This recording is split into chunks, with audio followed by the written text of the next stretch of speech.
Wala ako, wala mo eh, kaya gisan eh. Alam nyo guys, hindi ko maubos. Guys, alam nyo dito di ba sa mga fast food chain, meron naman silang table. Ano ba yan? Serving plate. Mga parang tray. Dito wala. Bitbitin mo lang yan. So, manual lang ang pagkain. Para sa mga malakas kumain ng sandwich ito. Masarap siya. Kaso, hindi kaya ng atsan ko. Hindi kaya ng atsan ko. Babsi na ako.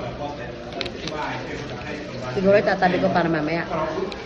Pag naglakad ako, pag nagutom ako, kakainin ko ulit. Pwede naman niya plastic ka rin. Pwede naman parang humingi ng plastic doon. Siyempre, hindi mo naman magigisan nito, mamaya na ulit. Tabi muna natin.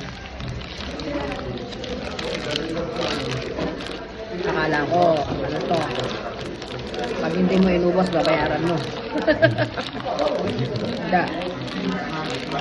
Hindi mo na ubos, pwede mong ihuli.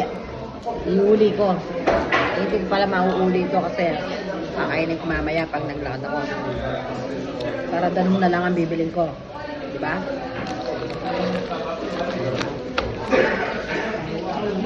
See you guys. Lalakad-lakad muna kami. Ayan.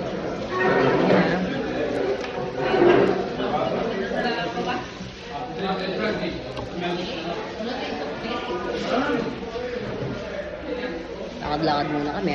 And then, tingnan natin kung anong mabibili ko. Kahit isang blouse lang. Diba? Tsaka yung inumin nila masarap.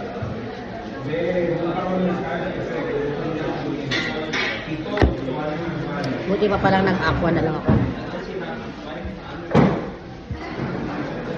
Pero okay lang.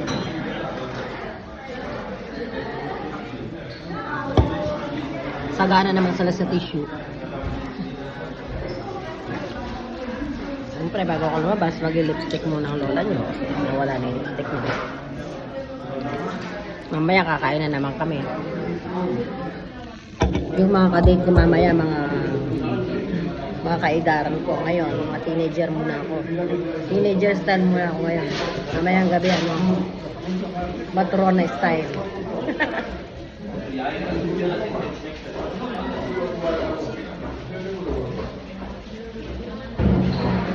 Mana mo yung kabag lip gloss. Balo ko kasi ng teenager yun. Balo nga yung lip gloss na ata.